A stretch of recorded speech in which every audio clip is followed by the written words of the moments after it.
Welcome to S9 TV. ముందుగా headlines చూద్దాం.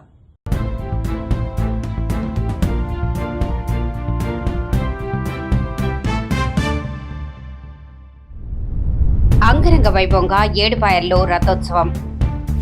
మదనపల్లి ఘటన నేపథ్యం గంజాయి ప్రభావమే. మెదక్ ఎంపీ రఘునందన్ రావు దిష్టిబొమ్మ దహనం. బీఆర్ఎస్ హయాంలో అధికార దుర్వినియోగం.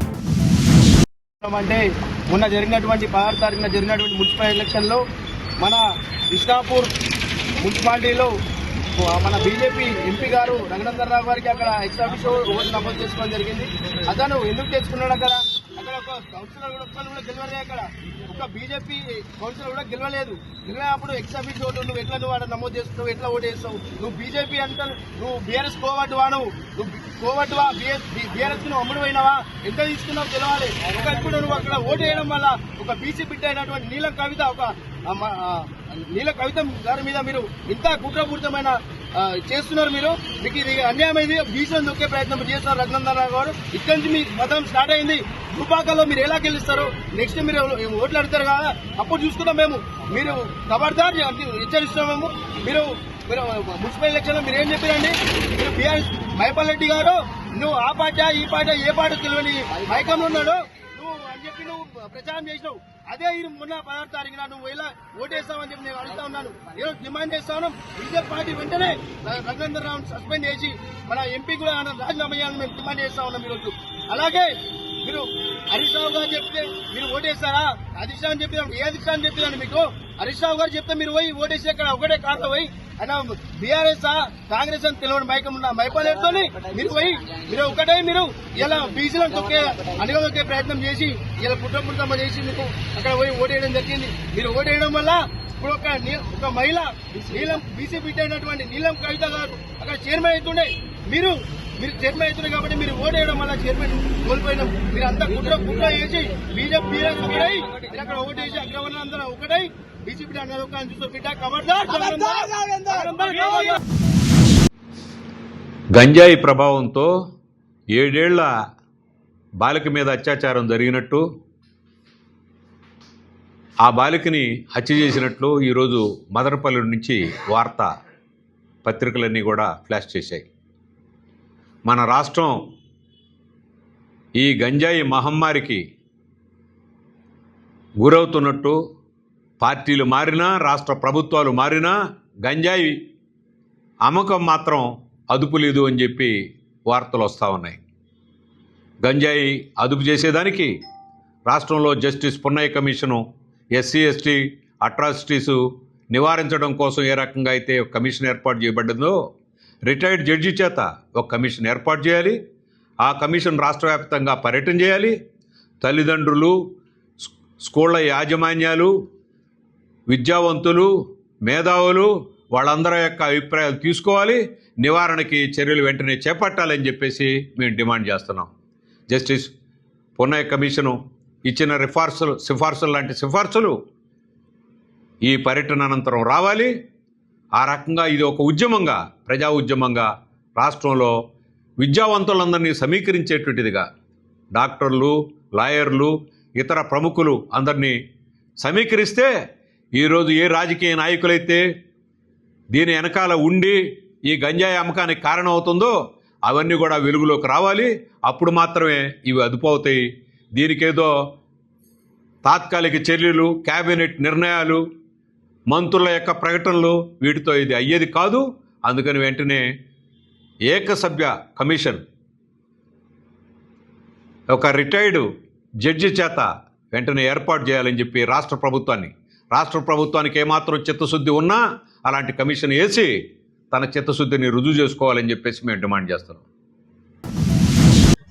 గతంలో HMDA కమిషనర్గా పనిచేసిన అరవింద్ కుమార్ చేసిన మోసాలపై నేను ఏ విధంగా అయితే అధికార దుర్వినియోగానికి పాల్పడి సర్వే నంబర్ 277లో ఉన్న ప్రభుత్వ భూమి, కాందిశీకుల భూమికి అనుమతులు ఇచ్చారో ఎవరికైతే మన రంజిత్ రెడ్డికి సంబంధించిన గడ్డం రంజిత్ రెడ్డి గతంలో ఎంపీగా ఉన్న గడ్డం రంజిత్ రెడ్డికి సంబంధించిన వెస్ట్రన్ విండ్సర్ కన్స్ట్రక్షన్స్ అనే సంస్థకు, అదేవిధంగా రఘురాం రెడ్డికి చెందిన డిఎస్ఆర్ అనే సంస్థకు ప్రభుత్వ భూమిని కట్టబెట్టారో ఆ విషయంపై నేను లోకాయుక్తలో ఫిర్యాదు చేయడం జరిగింది. గతంలో లోకాయుక్త దీనిపై విచారణ చేపట్టినాక దీనిపైన సమగ్ర నివేదిక అనేది కోరడం జరిగింది. ఏ విధంగానైతే మీరు చూస్తున్నారో 2025లో కూడా అమోయ్ కుమార్ కమిషనర్గా మన కలెక్టర్గా ఉన్న అమోయ్ కుమార్ గారు ఒక జీవో ఇవ్వడం జరిగింది, ఒక సర్క్యులర్ కూడా జారీ చేయడం జరిగింది. ఈ సర్వే నంబర్ 277లో ఉన్న భూమి ప్రభుత్వాందే. అదేవిధంగా గతంలో కాందిశీకుల భూమి అని దీన్ని డిసైడ్ చేయడం జరిగింది. ఆ కాందిశీకుల భూమిలో ఎటువంటి నిర్మాణాలు కావచ్చు, లేకుంటే ఎటువంటి చట్ట ప్రకారంగా ఎటువంటి అనుమతులు కావచ్చు ఇవ్వడానికి వీల్లేదు. దీన్ని పూర్తి స్థాయిలో ప్రభుత్వ భూమిగా నిర్ధారింపబడ్డది. గతంలో ఉన్నత న్యాయస్థానం ఉత్తర్వుల మేరకు హైదరాబాద్ అత్రాఫ్లో ఎన్నైతే ప్రభుత్వ భూములు ఉన్నాయో, ఏవైతే నిషేధిత జాబితాలలో పెట్టారో ఆ నిషేధిత జాబితాని 2025లో కూడా సమగ్రంగా క్రోడీకరించి దాన్ని వెబ్సైట్లో పెట్టడం జరిగింది. అదేవిధంగా గతంలో 2005 నుండి మొదలు పెడితే పూర్తి శాతం సర్వే నంబర్ 277 అనేది కాందిశీకుల భూమిగా చూపెట్టబడ్డది. అదేవిధంగా ప్రభుత్వ భూమిగా నోటిఫై చేయబడ్డది. అయితే దీనిలో మొత్తం గతంలో అరవింద్ కుమార్ కావచ్చు, అదేవిధంగా శివబాలాజీ కావచ్చు, వీరికి పూర్తి స్థాయిలో సహకరించి గతంలో ప్రభుత్వ భూములను తారుమారు చేసి, రికార్డులు తారుమారు చేసి ప్రభుత్వ భూములకు కూడా అనుమతులు ఇస్తూ పూర్తి స్థాయిలో అవినీతికి పాల్పడ్డారని నేను ఫిర్యాదు చేయడం జరిగింది. ఈ విషయంపై విచారణ జరిపిన లోకాయుక్త ప్రభుత్వాన్ని ఒక సమగ్ర నివేదిక అనేది ఇవ్వమని ఆదేశాలు జారీ చేయడం జరిగింది. ఆ నివేదికను ఏప్రిల్ 16 లోపల మీరు సమర్పించాలని చెప్పేసి ఆదేశాలు ఇవ్వడం జరిగింది. రాష్ట్ర ప్రభుత్వానికి, రెవెన్యూ శాఖకు ఆదేశాలు జారీ చేయడం జరిగింది. కార్యక్రమం చేసుకుంటారు. ఇంకా జరగండి, ఇంకా జరగండి. వీళ్ళందరూ ఇంకా జరగండి.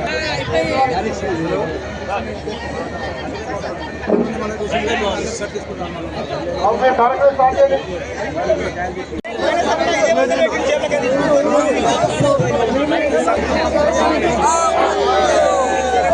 అందరూ ఈ రథం జరిగేటప్పుడు జాగ్రత్త వహించండి. మీరందరూ కూడా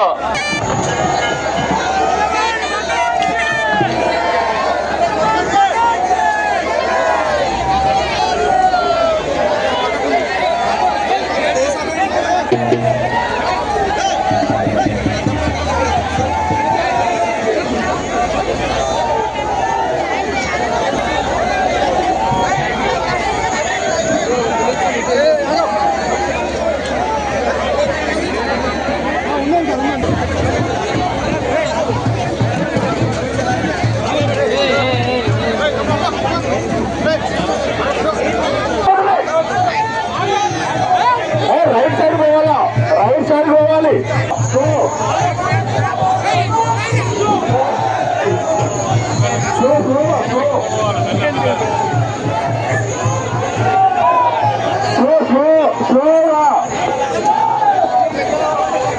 మెల్లగా మెల్లగా స్లోగా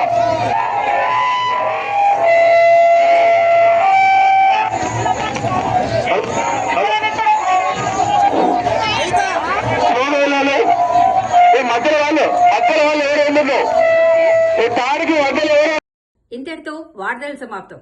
మరిన్ని అప్డేట్స్ కోసం చూస్తూనే ఉండండి S9 TV న్యూస్.